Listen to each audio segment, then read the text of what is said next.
Good morning, everyone. My name is Judy Blake, and I am with Family to Family Network in Houston, Texas. We are very happy to be presenting session 3 of our Asian American Outreach Program. I am proud and thrilled to be collaborating with a wonderful, incredible Lone Star Len trainee, Hazel Go, who really wanted to have an impact on the Asian American community.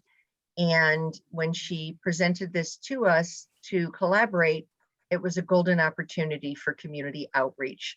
So Hazel, thank you so much for collaborating with Family to Family Network, and you can take it away from here. All right, thank you. So hi everyone, I'm just gonna share my screen here. So thank you everyone for making the time today to come and join us. I know it's a random Saturday morning. So we are well underway with this outreach program and we really appreciate everyone's support. I see some repeated names and I really thank you for coming. So this talk, we are recording it for documentation purposes, more to help us with the translation of the summary notes after. I know we have been a little bit slower with the summary notes. We just sent out the one for the first talk this week. And the summary notes are usually sent out in English, Mandarin, and Vietnamese. So if just be patient with us, it seems like the timeline for us to get these done is about 3 to 4 weeks. So it's coming. So as this will be a panel discussion, it will involve a series of questions for the speakers. If you have any questions, please type them in the chat and we will review them when appropriate or preferably at the end. If you have any questions as well and you wish to remain anonymous with these questions, you can private message Judy. If we are not able to get to your questions, we will try to provide answers after the talk when the summary notes are sent out. If there's anything specific for any speakers, we have their contact email at the end. So you can feel free to reach out to them. All right, so now let's introduce our wonderful speakers. So first, let's welcome Jennifer Chang. So some of you might recognize her from our first panel discussion, and she does have an individual talk coming in about 4 weeks. She is an associate judge and has engaged in legal practice since 2009. Her legal practice includes commercial litigation, business formation, real estate transactions, estate planning, and probate.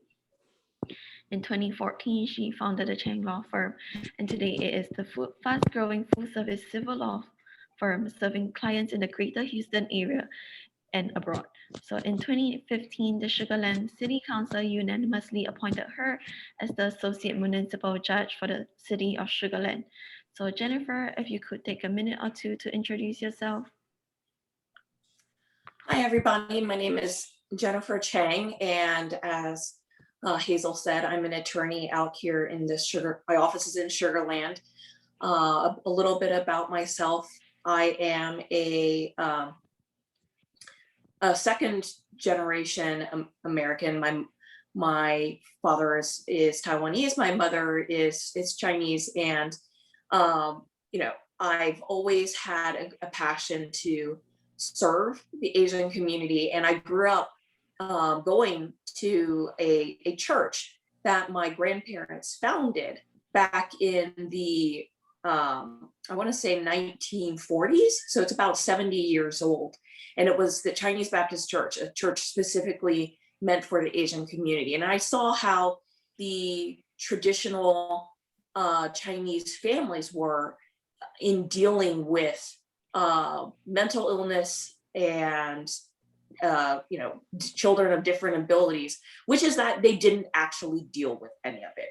They would keep their children at home. Their families would cloister away from themselves. And I feel that, I feel very passionately that is wrong, that all peoples of all abilities should be welcomed in society and be allowed to participate in society. And so hopefully with Hazel and through these talks, we would raise awareness about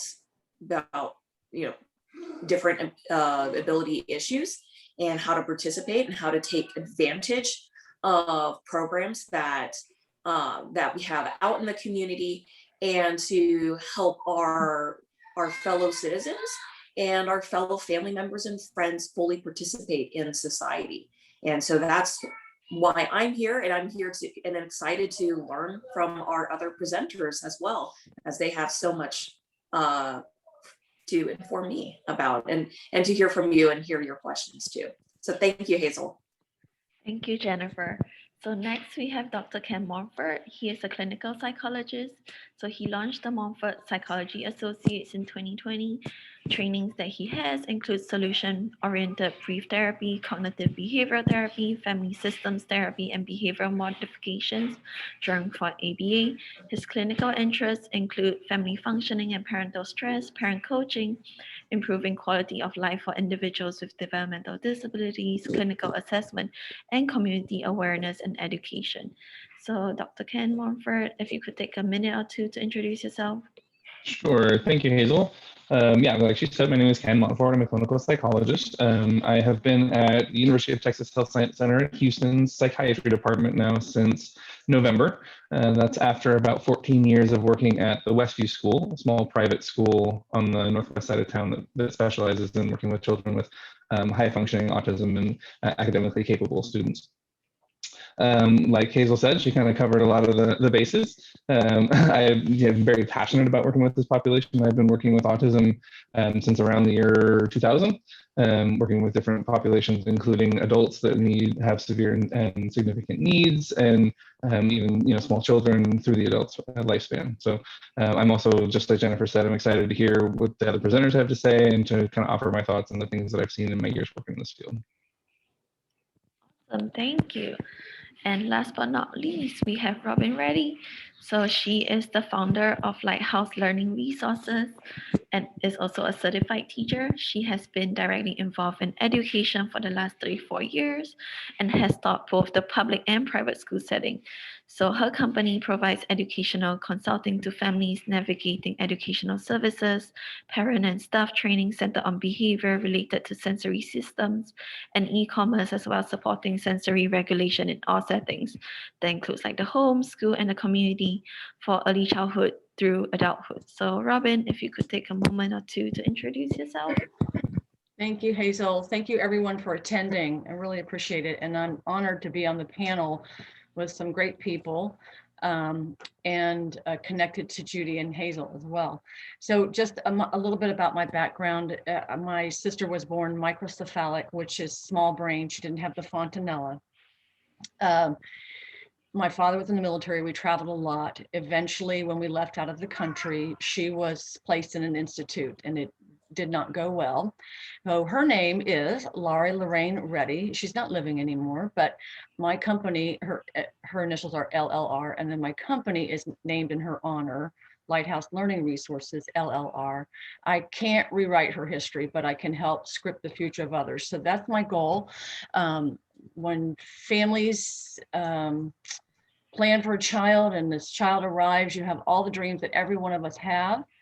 And when things seem to have changed, it's a very difficult process to transition into understanding what your child can do, because you're thinking what they can't do. So my goal is to help families realize that there's a lot of dreams still available, and that life can be very good even though it was changed. So thank you guys so much for having me. I really appreciate it. Thank you, Robin. All right, so there will be a survey posted in the chat box, and once this discussion is completed, we will really appreciate if you could complete the survey. You could also get a copy of the recording if you would like. And so today we will be talking about navigating the transition process. So I'm gonna just stop sharing my screen so you can see the speakers' faces, which is what we're here for. And let's start talking about today. So firstly, what does transition planning look like to you?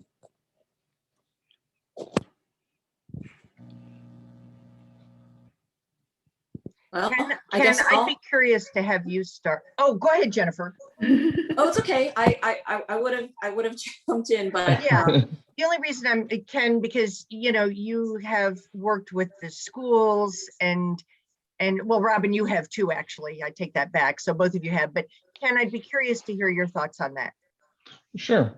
So just kind of describing how I conceptualize the transition process itself. Obviously transition could mean any sort of change from one setting to another. Typically when we refer to transition process, though, we're talking about that transition from childhood, from school age, into young adulthood and beyond. And so, my general approach to that to that process is to begin like you would with any problem solving venture, is to just start collecting information and to start gathering as much information about the individual, about the family, about the goals that you can. Being a clinical psychologist, I fully acknowledge my bias, but a full psychological evaluation that makes a whole lot of sense in these situations, specifically if it's with someone who's got specific training and expertise in the transition process and in working with adults with special needs and young adults with special needs. Following a full psychological evaluation, which should include some good recommendations in terms of how to proceed. A good process where you have a mentor or guides like the people that are on this chat that we can that we can access, Robin, Judy, and people that you can look to for guidance, for input in terms of what options are available, and then you can begin to kind of weed out and rule out places or locations that might not be the ideal outcome. I believe that the transition process by definition is ongoing. And we're constantly acquiring new information, we're constantly course correcting, where new opportunities are coming available. The funding in the state of Texas is constantly in flux in terms of where they're diverting their money and their resources. At the University of Texas Health Science Center, we're in the process of launching several different programs that are designed to help support this particular process. I can't announce them yet because they're not off the ground just yet, but those are things that are coming. And so just kind of being able to be flexible throughout that process is important. And I think that just considering the individual needs of the person, the goals and the resources available is kind of the starting point for me.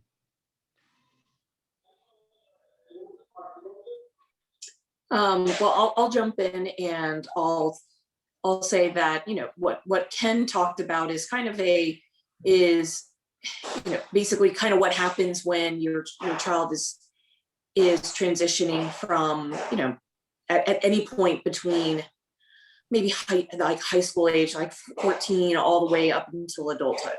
And I guess the reason why I'm here as an attorney is to speak specifically to that legal point when your child is no longer a minor and is an adult. And so whether we like it or not, and this is for every children of all abilities, all children, whether you like it or not, something magic happens at 2 times in the state of Texas. Number one, when you turn 17, because that's the legal age that you're not considered a minor for criminal prosecution purposes. And then another magic point turns when you turn basically 18, or generally for children with other abilities, if I think it's 21 where they can stay in the public school system. But a magic thing happens when they leave the school system, when they are no longer a dependent of you. And at that point in time, and usually right around that age, around the magic age of 18 or so, parents start thinking, hey, maybe we need to get a guardianship. And going back to what Ken said, guardianships are not appropriate in every single circumstance. Guardianships are actually an incredibly drastic legal step. It will end so many rights that your children have. They won't have the right to vote. They won't have the right to marry. They won't have the right to make any medical decisions, housing decisions, financial decisions. And it's not necessarily the right step for a lot of people. So working with Ken, working with your team of people, your therapist, your psychiatrist, your everybody, trying to figure out exactly what the appropriate level of intervention support is, the appropriate level of support that your children will need so that they can have the fullest participation in life that they can possibly have. It's not a one size fits all proposition. And I will just preview that I will talk more about that at my solo talk in a couple of weeks. because there's just a lot of different legal avenues you can go through.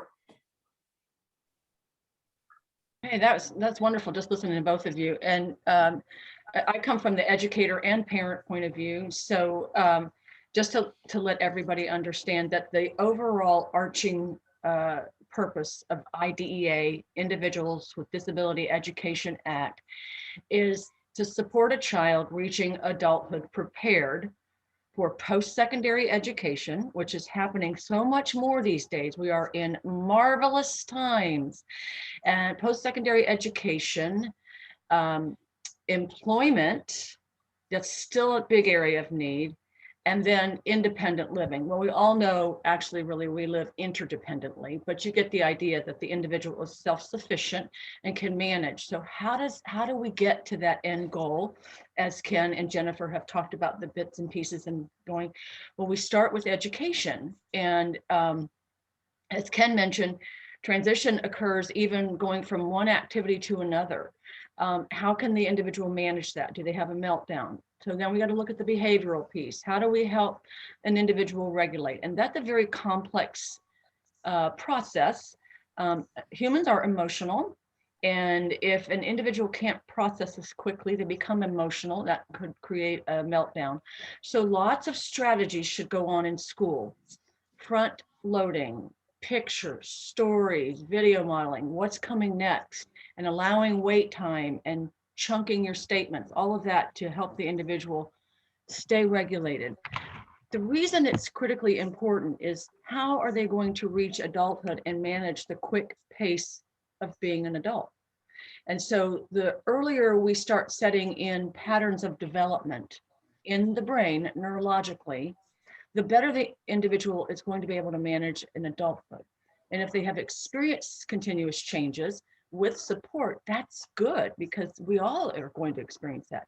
It's when they're not getting the right support strategies to manage those changes that can also what we call damage or scar a limbic system, where they're traumatized and they will stop. They won't try anymore because they're too overwhelmed. So it's very, very complex. One of the things I think I talked about in my previous presentation was, parents should take their own data, look at the IEPs, also look at what you see your child doing in the community, create your own goals, and monitor what's going on so that when you go into an ARD meeting, you're really prepared. Well, you say my kid can do this, but here's a video of my child not able to go to the grocery store. Anyway, you're a part of the team, 100%. And we're seeing more children reach adulthood prepared. We still have a long way to go, but you are part of that team to help your child. Also sharing with your child, critically important. About their difference, their learning difference, we're all different. Nobody is the same. Empower them, let them know that they may have autism, dyslexia, whatever it might be, and let them feel embrace their difference, just as we would for our own cultures, our own gender identification, whatever it may be. We have got to come out with saying, it's okay. Not everybody's the same. So empowering your child helps as well. Thank you. Yeah, it sounds from everyone how the responsibility is a lot on the parent as well. And there's so many different points of age that we kind of need to think about transition, because I'm hearing there's the 17, there's the 21 or 18 when you leave school. And I know for school systems, usually when they start thinking about transition, they start thinking about it at about 14, especially for children with special needs. So what do you think, when do you think is the first time for parents, all these parents, to start thinking about transition planning for adulthood? And when will you, what will you advise them when they're first starting on this journey? I can jump in there. Can everybody hear me? Okay, sorry. I had some mic problems before. Hopefully it's a little clearer. It's great, thank you. Good. Ken, I can hardly hear you, but I don't hear well, so that's that. But You might want to just speak up a little bit, but there's no more static. Okay, well that's good. I'll try and get the volume up. Is that a little better if I speak a little louder? Yeah, Okay, a little bit. So to answer your question, Hazel, I really, again, feel like this is an ongoing process. I think it's never too early to start thinking about transitions and start thinking about the individual needs and situations that that people are in. Having an eye toward the future is a very wise way to begin to make decisions. I think there is a tendency, especially when children are young, for people to focus on, school. We need school achievement. We need to get, these grades up, or we need to complete this level of education. And while those are certainly worthwhile goals that will help people to be successful later on, there are some challenges inherent in that, and then we see a lot of folks that go through a full education process, get to the end, and then look around and they're at a loss. And that's one of the reasons why I believe the transition process is so important, and it's ongoing. Continuing to collect data, continuing to learn about the individual interests, the abilities, the skill sets. What is it that this person can do and can do well? I believe everybody has something they can contribute. I've worked with individuals that range from, I had one young man who his passion in the most passionate thing in the whole world was breaking glass. Now, of course, that's not a very adaptive or productive thing in most situations, but we were able to find this gentleman a job sorting glass at a recycling factory. He had his green, his brown, and his clear. He got to take glass and throw it in the bins all day long. There are a lot of people that would not like that job. That would be boring to them. He loved going to work. It was his favorite thing in the whole world. So I believe if you can take breaking glass and make that into something productive and contributing to society, you can do it with anything. And one of the things that we know about some folks with special needs is that they have the ability to throw themselves wholeheartedly into what they're doing, and they can be the very best in the whole world at that little thing. And that's a resource we need to tap into. So I think that starting watching when they're very young, starting looking at what are their interests, what are their skills, what can we capitalize on to help them be as productive and a major contributing person in society. Hey, Hazel, could you just repeat the question again that you asked? Yeah, sure. Thanks. I was just asking about, because we're talking about all the different ages on thinking about transition. So my question was, when is the first time to start thinking about the transition process, and what will you advise when they first start? So as an attorney, I would say once you get a diagnosis, that's when you should start thinking about the long-term impacts of how it would what it would mean for your child. So, but again, I'll preview this for my other discussion. The bottom line is that if your child needs to qualify for government services like Medicaid long-term in the future, that child can only have $2,000 in countable resources to their name as an adult. And there's things we can do now with special needs trusts where you have time as soon as you get a diagnosis. If we can start a special needs trust as soon as a child is born. And just like saving for college, if you know that this child is going to have significant challenges in the future, time is your friend. At that point in time, you can, do the necessary financial planning and saving that you need for a child that it's going to have significant lifetime care costs. Now, also, if you the younger that you start, you just, the more strategies are available to you. I mean, when parents come to me and they say on their child's 17th birthday or 18th birthday, hey, I need a guardianship and a special needs trust, and how on earth am I going to help my child do this, that, or fund this and that? Just like all things that we know are going to be expensive, it's you try not to buy a car overnight. You usually finance that. We don't pay for college a lot of times overnight. We have to take out student loans, but there really isn't any loan or borrowing that you can do to fund your child's long-term living expenses. And the earlier you start, i.e. in terms of life insurance to help fund these expenses, or other saving strategies where you're working with a financial planner, then the easier it's going to be to make those transitions. Yeah, just great information. And there was also a question in the chat that kind of relates to all of this, is that how do you know what your child's abilities are? There's a wonderful poem that was, I think, early 60s, was put out by Emily Pearl Kingsley, and it says "Welcome to Holland." And I'll try to get the link and put it in the chat for you guys. But you know, as every parent, when you're ready to have a child, and that child comes, you have ideas and dreams. And when you get a diagnosis, you suddenly think those ideas and dreams stop. And I'm here to tell you they really don't. All of us on this panel will tell you they do not stop. They may change. And even if you're raising a typically developing child, your dreams change. So I have 2 kids, and what I thought they were going to be is not what they are. But, and that is okay. So how do you look at what one, oh my gosh, what's the guy's name? The Pulitzer Prize winner that did Life Animated. Anyway, what's that, Judy? It'll come up with me. Yeah, I can't think of it. Anyway, it's I'll Google amazing. it. He said, look for the affinities. And that's what you should always do. Great training through Laura Buckner and Family to Family, person-centered planning. A dear friend of mine has twins, both with autism. She focused forever on, wow, they can't do this, they can't do that. She goes through this training. Laura Buckner and Family to Family help you realize, what can they do? She said her whole mindset shifted. It changed her life and what her kids are doing. They're now 18, doing phenomenal work. Now, they have autism, but everyone's so different.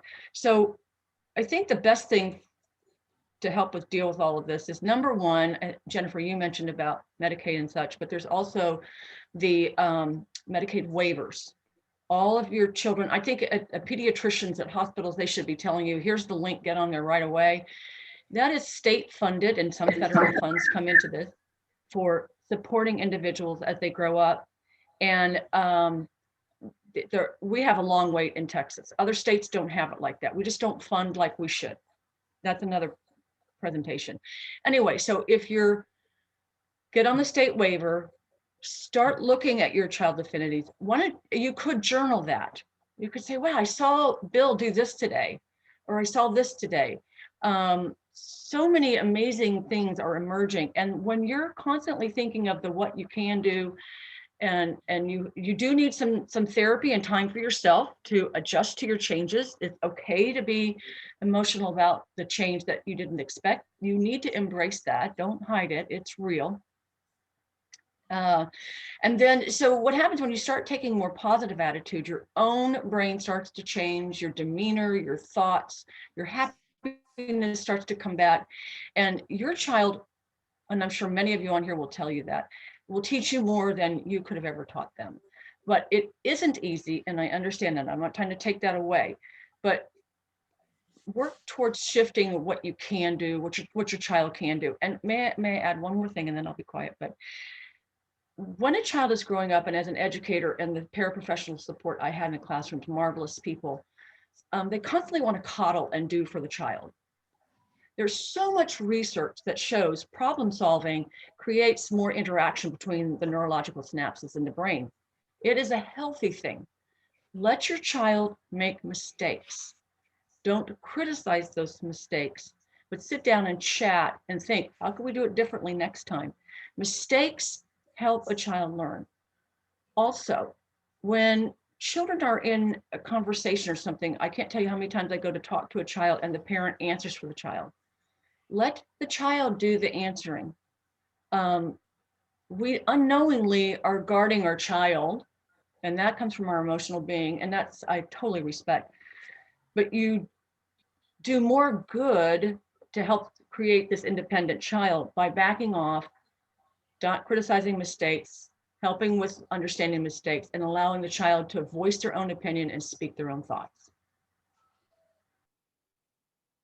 If I could just, someone had private messaged me and asked me about helping their young adult. And I realized that there's some, mixed reviews about the Texas Workforce Commission, but I do have a really great Texas workforce representative, and supported employment is really important.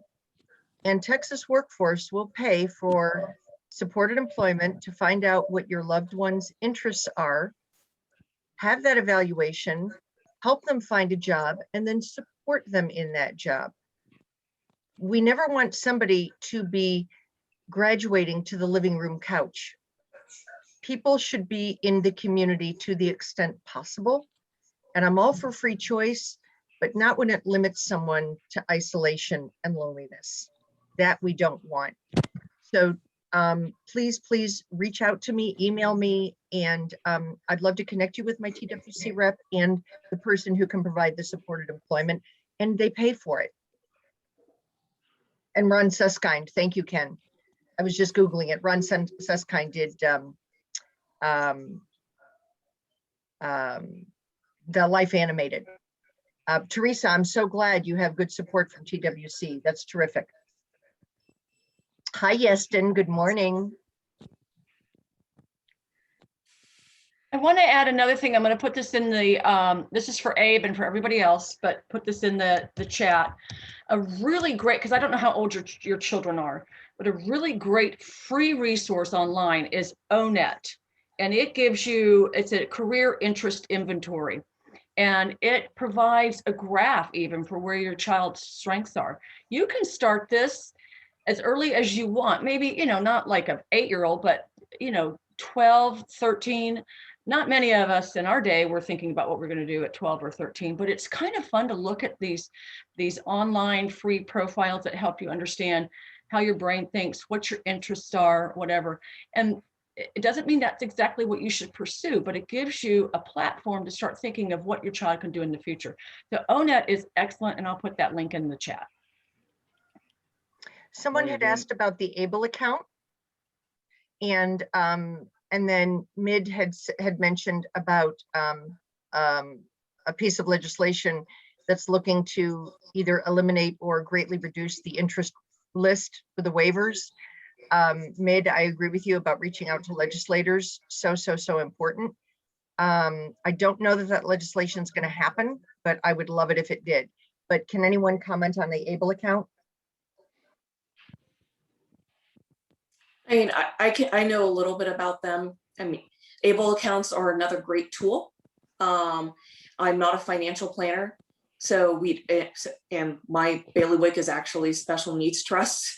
But ABLE accounts are just another great tool. You know, like 529s, like IRAs that are, you know, taxed. You know, basically tax-free growth on the money that you can use to help plan and save for, you know, your child with special abilities, and they don't impact your the Medicaid eligibility, which is another great thing. Now, I know that there's some restrictions on them, and unfortunately, I'm just not familiar enough right now to talk fluently about them. I feel very much the same way. I have a little bit of information about what those are, but what I do have is a resource. If anybody would like it, there's a gentleman named Brian Smith. He works with Mass Mutual, and all he does is special needs financial planning. He has helped a bunch of families. He's a great guy. He likes to tell the story of watching his mother raise his severely affected brother and make every financial mistake in the book, as he says it. And he wants other people to get to learn from those mistakes and to be able to be better off than they were.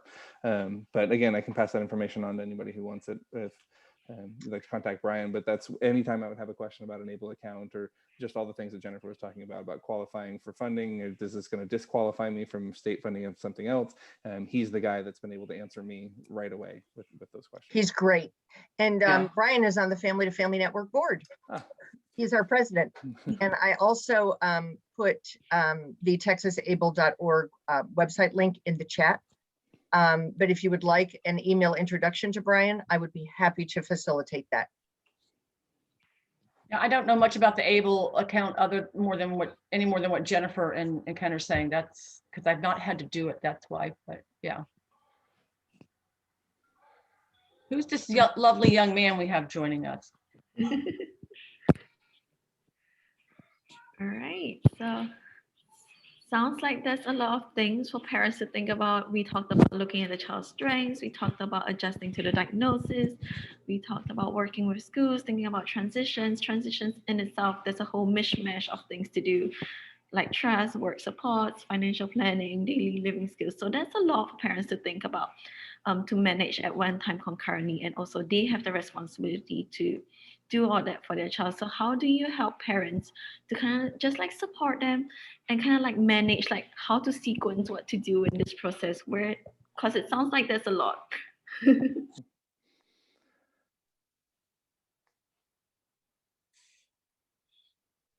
Well, I'll jump in and say it's a lot, and it requires a whole team of people.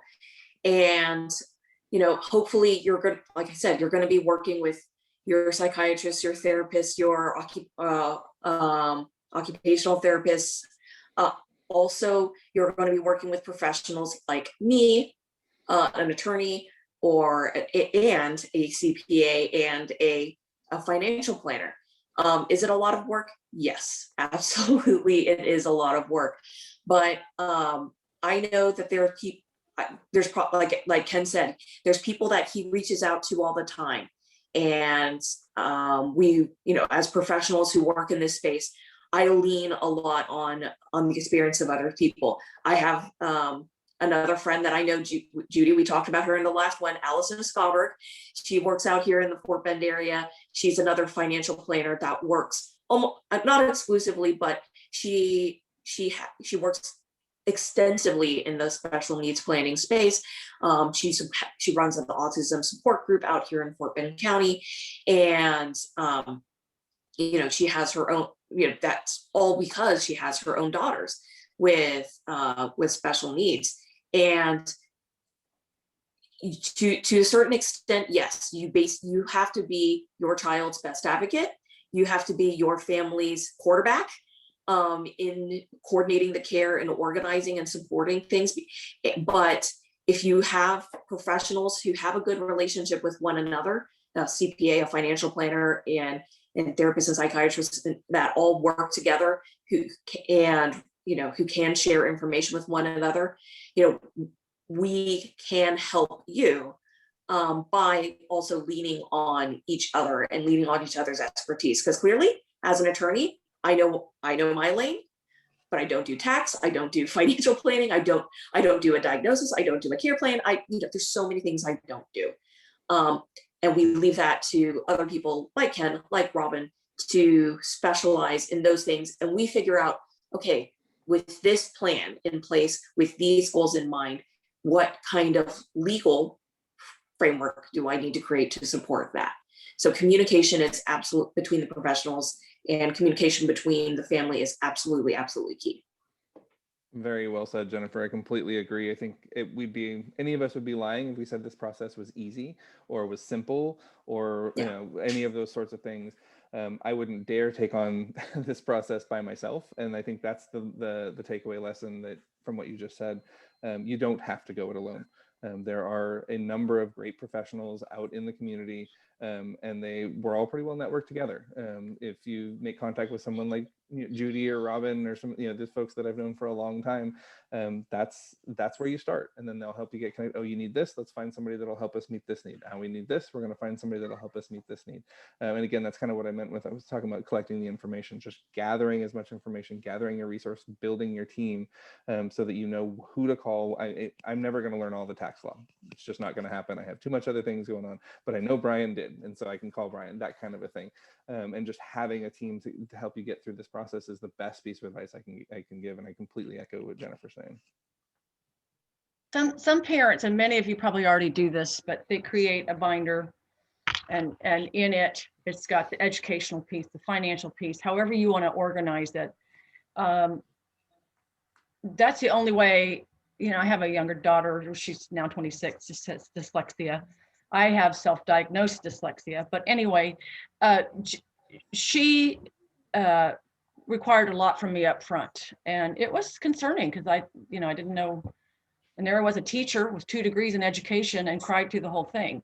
But I quickly started to do research and look things up, ended up getting her with one of the best pediatric neurologist to help with the reading challenges.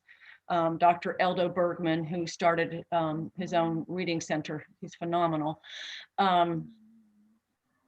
So as you're going through that journey, try your best to stay organized. This is a lot of pressure, and I've been there. And it's pressure just to raise any child. You think about if they do want to do post-secondary education, all the forms you have to fill out, and it's so overwhelming and confusing. But the other thing is, along that journey, do it not for your child. Do it with your child. Inform your child, empower them to be part of this process. I can't tell you how many kids I work with that have no idea they're even on an IEP. They have no idea. They go to the doctor and they get medication. Some don't even know what their diagnosis is. Some don't know why they're taking medication. That's leaving them in the dark, and their interpretation is something must be really wrong with me because everybody has a meeting about me at school. They meet about me. And then I go to this doctor and I go to this place or whatever.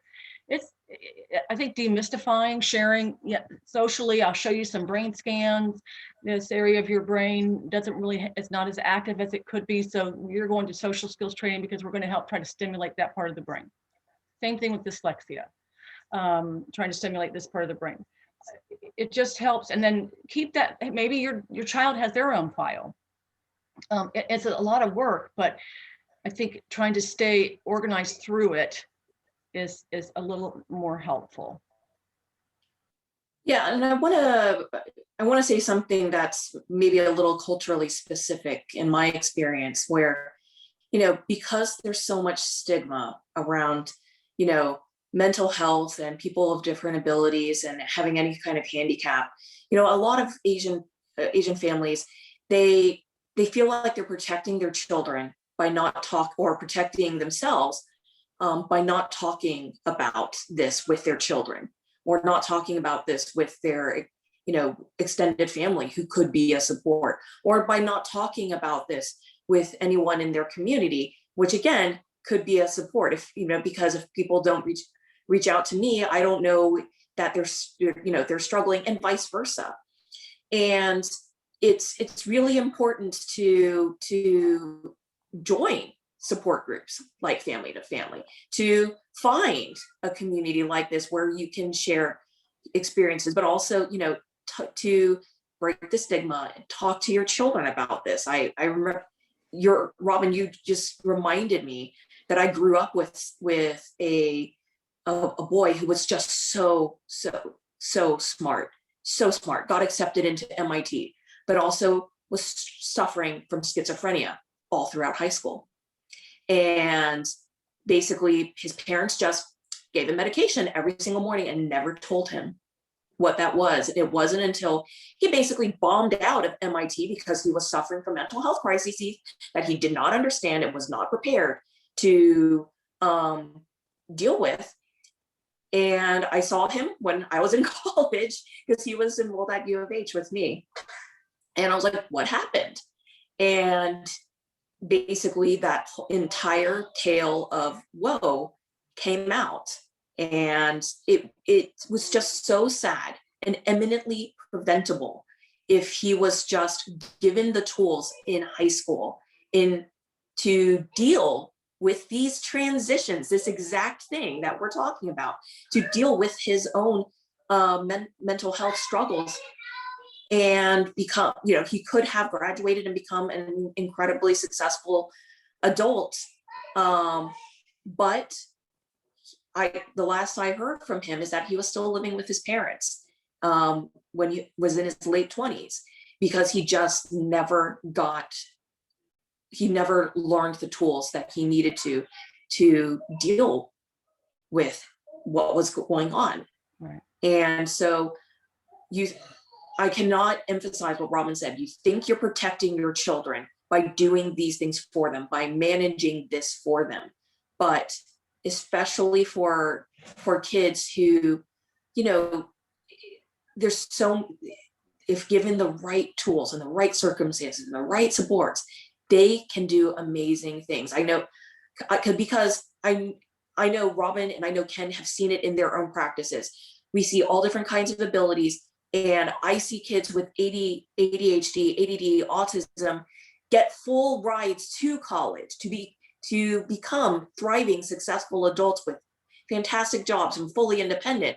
But that's because their parents gave them the tools that they needed so that they could do these things.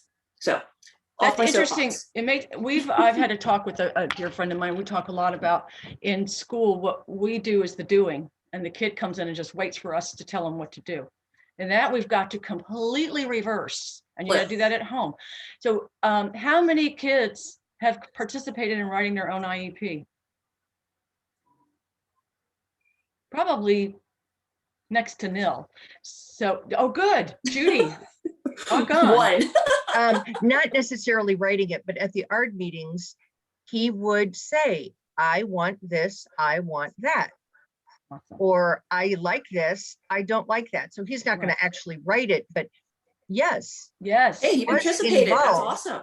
Yes. And let said, him you read know, it and discuss it, and yeah, the brain activity that's going on when you're doing this. And I've done that forever with this people I work with. And sometimes I've offended a parent. I sat an 18, 17-year-old down and showed him his standard scores and what that meant. And tried to show him where he really had some great strengths, and he had no idea. Said, I've never seen anything like this. He's 18 years old. Mm. But it offended the parents because they felt like, and I understand that, but this poor kid was walking around in a way of thinking that he wasn't, there's something was wrong with him, but he didn't know what it was.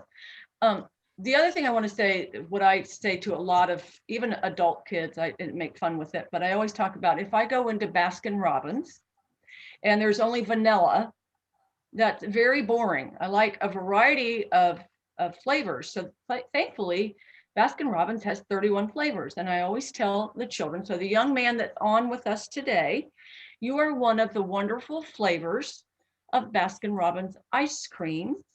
We are all a different flavor. We are all a different person. And each flavor and difference makes us who we are, and it makes the world better. So you make the world better. Seriously, you do. We're so glad you're on this meeting. his mom said thank you, and he is Yes, I a saw wonderful young man. I just want him to know that you are very, very important. That's very kind of you. One of the flavors of Baskin Robbins. That's a really nice analogy to think about the diversity. Okay, one thing I forgot to say. Sorry. Social media, maybe many of you do not like to be on it. I understand that.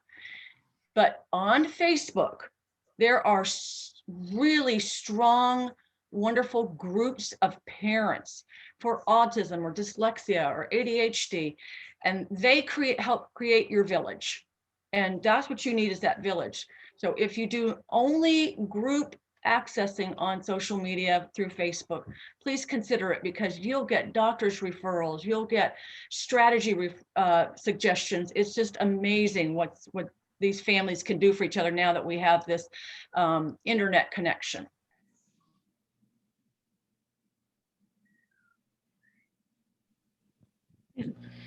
And taking into account what everyone has said so far, there's a lot of information that's been shared.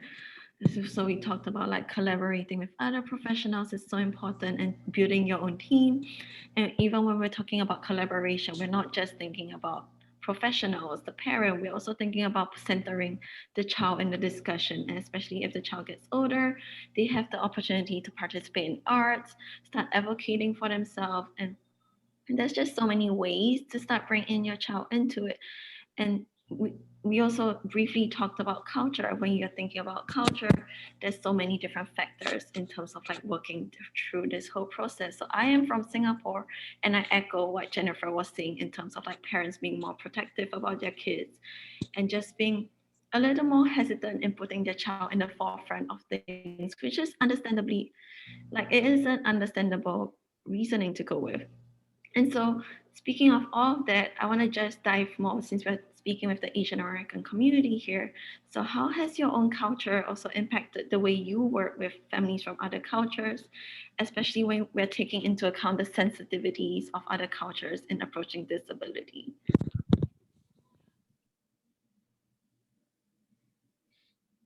If no one else will jump in, I will. One of my areas of interest, is particularly when I was in graduate school, was studying multicultural psychology and trying to figure out how to be more capable of working with families and people that came from different backgrounds. And probably the best summary takeaway that I can give, particularly in this age of misinformation and just violence and opposition that we have, is to take each individual's experience as their own experience, is to take the time to understand what someone's culture means to them. Just because I think I might know something about a group of people doesn't mean that that's that person's experience at all. And to take the time to ask each person, do you think that this is a factor? Do you think that this matters? I've had the opportunity to work with families from all over the world. I remember coaching a relatively wealthy family from India to start, doing laundry with their kids and teach them how to do things. And they had to stop me and say, we don't do that. We have people that do that for us. That's not part of our culture. And it's, oh, okay, well, I can shift my recommendations, but it hadn't occurred to me. So taking the time to ask the questions, taking the time to be open and receptive to the input and the feedback you're getting is the best piece of advice that I can give, because every individual, even people from the same group, will have different cultural experiences. Right, and just to piggyback off of that, and I've mentioned this a couple of times, but as a Chinese person and grew up in the Asian culture, the privacy, the only putting your best face forward problem is a big, gigantic problem, especially as an attorney, because I deal with the messy stuff. We deal with divorce. We deal with struggles, we deal with criminality, we deal with, guardianships. And it's basically, you don't come to a lawyer when everything's going hunky-dory in your life. And the culture of shame surrounding that is a huge barrier. And a lot of people especially in immigrant communities, they won't reach out and get help. They will try to self-help themselves through this process, and they will get themselves into even more trouble.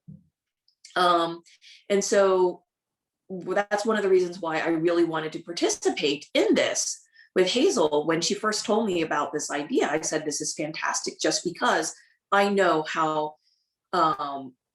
many Asian people just want to keep this private. They don't want to share about this. They don't want to talk about this because of the cultural stigma around it. And I want to do every single thing that I can do to break through that stigma, because if you don't get help, yes, you will have a problem to be ashamed about, but not because of the disability in your family or because there's something going on in your family, but because you didn't get the help that you needed to work through it and come out of it more successful and greater than you started out with, which again, I'm sure Ken and Robin can attest to, with our families that we work with, we've seen just absolute transformations in our families where they've all become closer and lived, richer, more wonderful lives as a result of working together and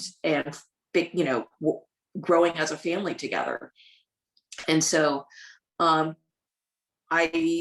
that's, to me, is the cultural sensitivity. I don't want to see if it's even sensitive, because I guess it's even a little bit insensitive that I'm telling them that they need to change. But yeah, knowing that and trying to work against that is one of my main motivating factors in doing this kind of work.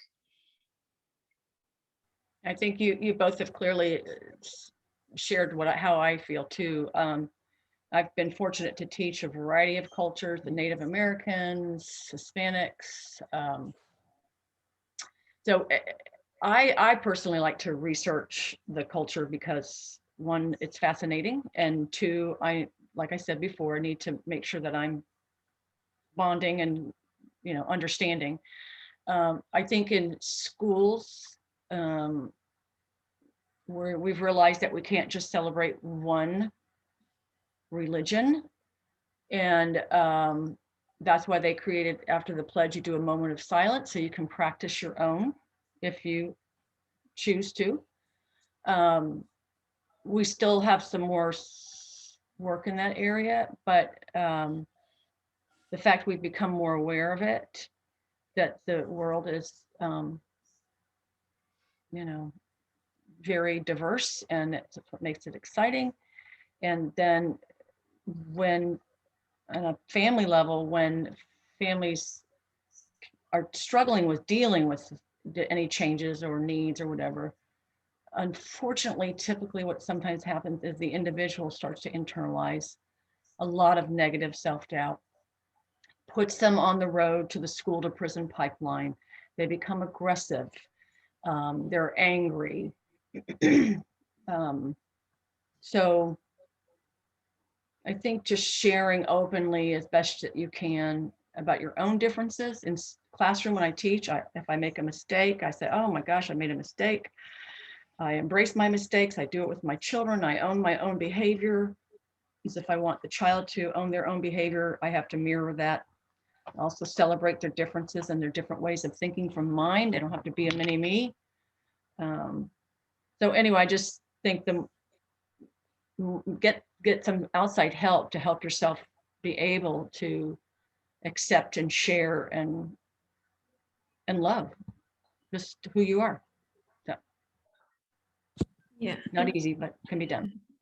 Yeah, it's just really important to have these discussions right now about cultures, especially when you think about what's happening in America right now. And also when you think about in Houston, there's so many different cultures, religions, schools of thought. There's just so much diversity here in Houston alone.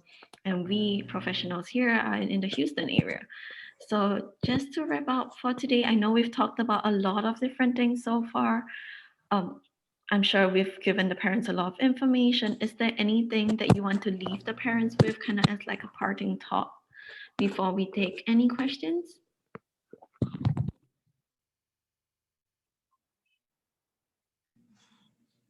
Well, I'll jump in.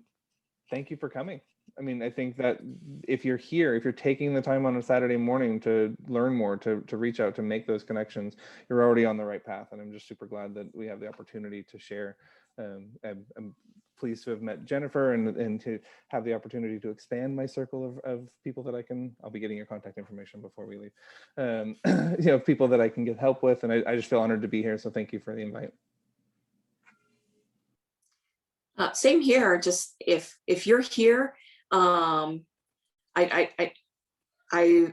the ones that are reaching out, and I am so grateful to you. And I'm so honored to have been on this amazing panel with Robin and Ken. And I sincerely hope that you will follow up with all of them, follow up with us, or at very least continue with Family to Family, and continue reaching out to other professionals and other people out there who can support you on this journey, because it's a long journey, but you know, life is a journey, and we all learn and we all grow, and hopefully, you know, you'll all benefit in the end. And I know I've benefited from this discussion. So thanks a lot, everybody.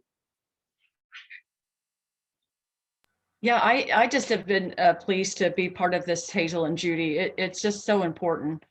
And with our current changes in our behaviors in America, it's just nice to let everybody know that that's just not, that's not what most feel. And we're so fortunate to have a country where diversity, basically really among most people, is celebrated. And life is a journey, and it's really hard, but the more you know that you're part of something and you're important and you're one of the perfectly designed 31 flavors, then life is good. And you add to life. Your child does. It'd be boring if we were all the same. So, and it is hard. It's very hard, but so glad you all attended today too. And that Hazel and Judy, Hazel, that you worked so hard on this too. Thank you so much. Yeah. Thank you. All right, so let me just share my screen again. So yeah, if you have any questions, now's definitely your time to shine. And I'm also leaving the speaker's contacts up here as well. If you want to take them down, you can always reach out to them through these emails that they have listed here if there's any specific questions that you have for them. But meanwhile, any questions that we have? Okay. Go ahead. I think they were all addressed in the chat box, but did I miss it? Oh, Felix just asked a question. Is there a fee every year to keep the trust going? Jennifer? So it depends. The answer is it depends on how you set up the trust. Usually if you just set up a special needs trust where you are the trustee, there really is no fee for the trust. Now, if you have a professional trustee, or if you have some other kind of account that does require a fee, like because a trust can just be a bank account, and Bank of America might charge you a fee if you don't meet account minimums and things like that. But other than that, just to have a trust and put it into existence, absolutely not, no fee. Mid, you had asked a question, but it's specific to your district. Absolutely, ask away. You can either unmute yourself or type it in the chat box. Hi, good morning. Thank you guys for your time. This is all very helpful. I have a 5-year-old, and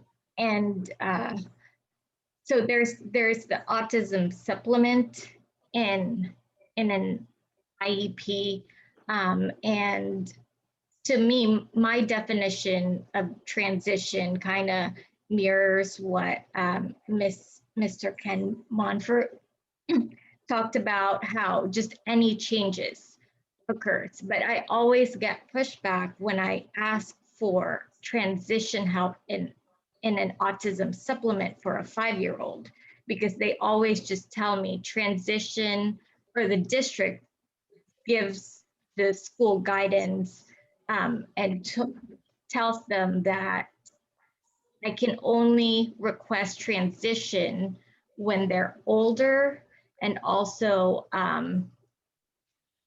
if it has to do with finding a job, that they're not really willing to help me transition. So he's 5 right now, and we live in HISD, and the way the district works is that their early childhood programs for the students is called a different name, and it looks slightly different when they move up past early childhood after kinder to 1st grade and the rest of elementary. So I've been begging them for help, and they told me that school placement isn't included in that transition planning, and just placement in general isn't included in that transition planning. So my question is, like, what legally is that appropriate? Is that an appropriate definition for transition when it comes to the autism supplement? Robin, this is right up your alley. It is. I just want to make sure I'm not going to answer before somebody else feels they need to. But first of all, Mead, you're on the right track to ask about transition. And I think defining your transition statement. So for example, 2 things. First of all, everything in writing. And so during an ARD meeting, you can submit a document that requests that it's in writing, and your overall, and if you can easily find the federal code for transition to adulthood, which is the one that states that every child should be provided an opportunity for post-secondary education, employment, and independent living. So what you need to do is set up with that ARD committee that you're taking some of the lead here. This is your child. And everyone here has to remember, and you've got it in writing, this is where my child's heading to post-secondary education, employment, and independent living. Now, the stages of transition are throughout his entire life. And so I want to make sure that whenever he transfers out of one program to another, that you have done, and if you need to email me on this, please do, because I'm just going to skim over it right now. But you need to, if you're going to change programs, we need to, let me give you an example. When I have a child that's going to go from 5th grade into middle school, that is a huge transition for any child. So we set up through the ARD committee at the end of the year and schools will do this too, but the staff personnel come from the secondary school, the middle school, they join the ARD meeting. Then I tell parents, and we put it in the ARD meeting, that they will, the parents will come to the campus with their child at the end of the school year to meet the counselor and their case manager. And they'll go when there's students in the school building still, so they can get a sensory sense of what the activity is like in that place. And you do it quickly, you don't have to walk the halls or anything, but you go in and you meet your case manager and the counselor and whomever else.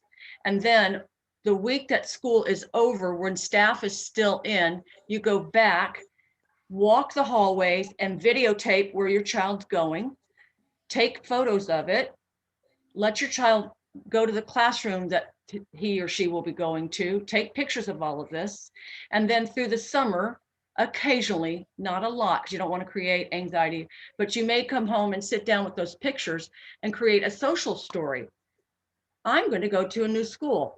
My school name is, and then have the name. And there's a picture of the child at the front of the school. Open the book. I walk down the hallways by myself. And a lot of these words are all high frequency words. And if you can't read them yet, or you don't think you can read them yet, still do it because it's exposure. You probably can read them. And the next page will be, this is going to be my classroom, and him in the classroom with his teacher.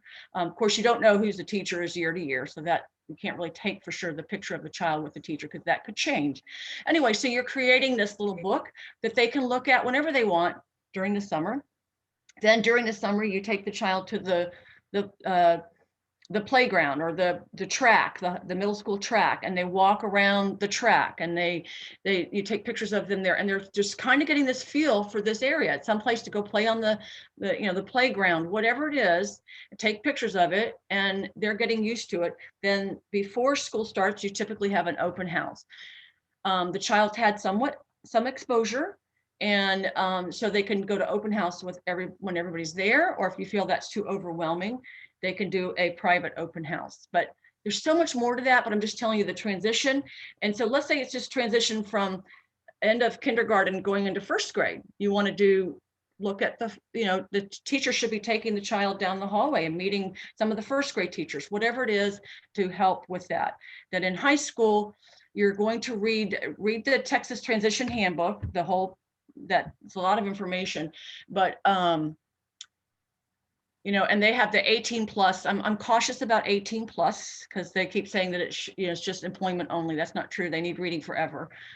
The most important thing you need to work with on your child from early childhood all the way through adulthood is reading, because reading is what we do in the world around us. Be mindful of how they're teaching reading. And then as far as transition, HISD is telling you the wrong thing. Transition services very specifically don't start till age 14, but transition from school to school or classroom to classroom, whatever, can be discussed and should be discussed in an ARD meeting. So email me if you have any more questions.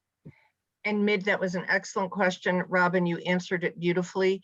And Mid, yeah, they're taking the term transition services a little too literally, because transition services begin at age 14, but it really begins at every stage of their life.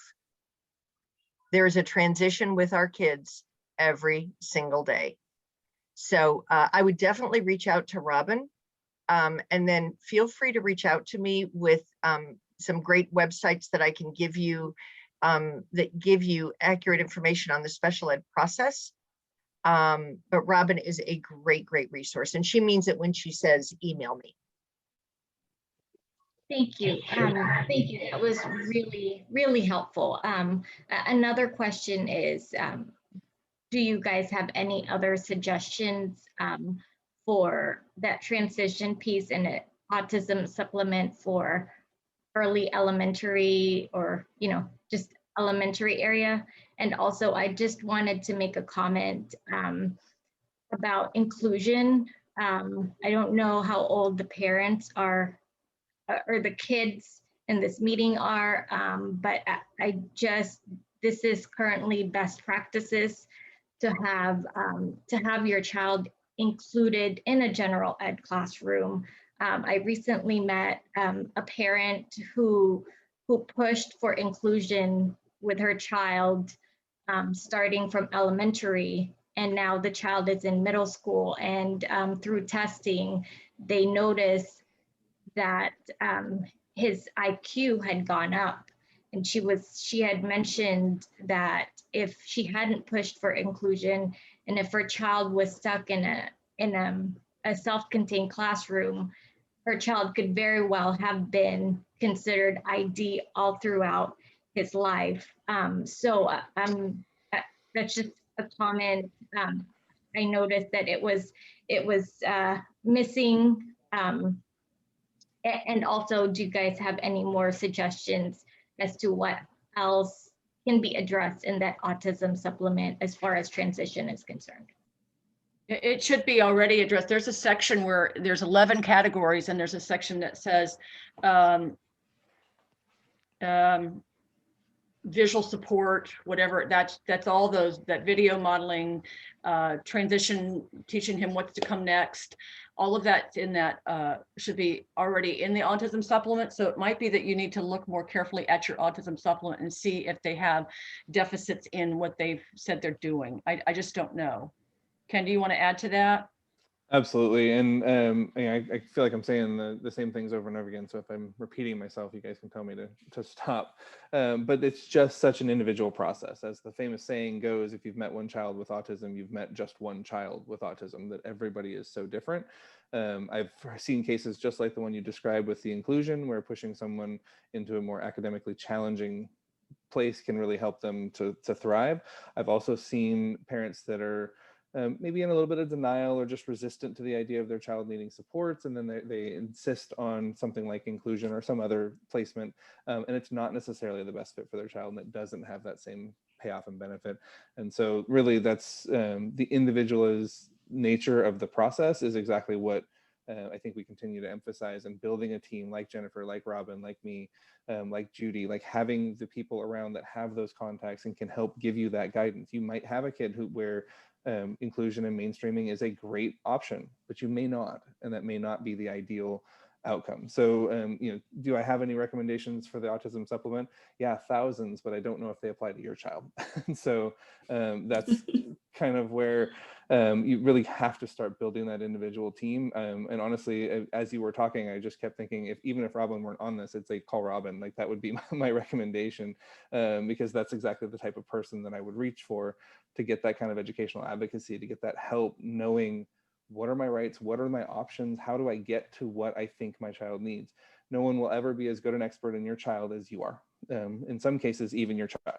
And so, you as parents, as caregivers, will always know instinctively kind of where they need to be, and having somebody to help you get that is my single best piece of advice, is to find someone that can help you get the individual information, the specific tailored information, and help you build the support and the team that your child needs.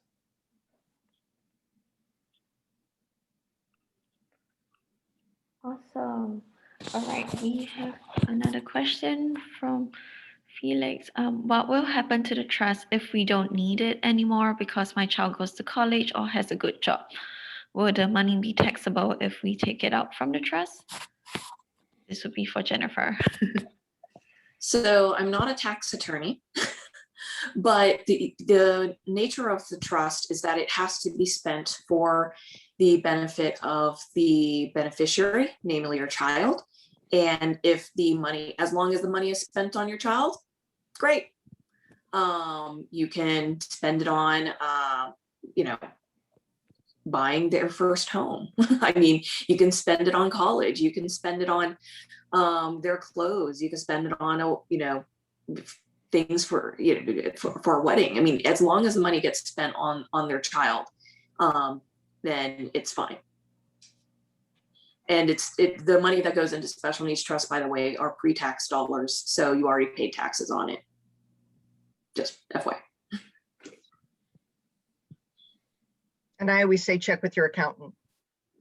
Yes, check with an accountant and CPA. Don't take anything that I say about taxes. Oh, but we love you, Jennifer. Of course we will. I do not practice tax law.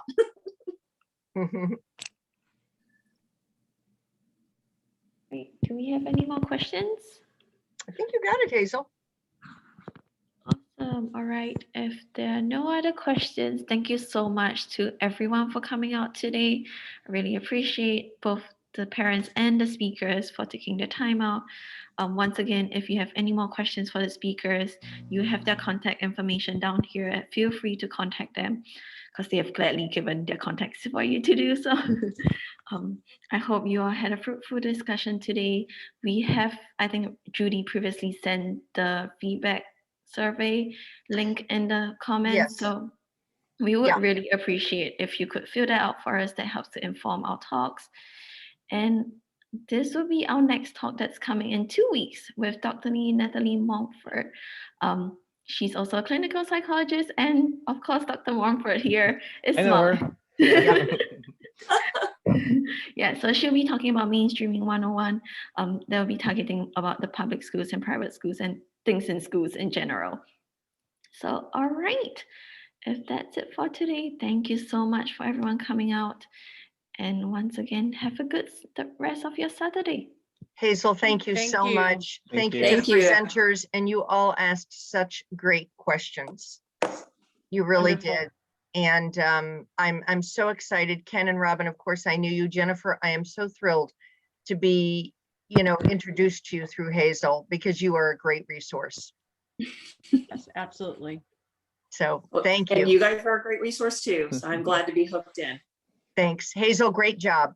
Thanks. Thank you, guys. Have a great Saturday. Bye, Thank you. everybody. for your Thank you, time. Hazel. Thank you. Thank you.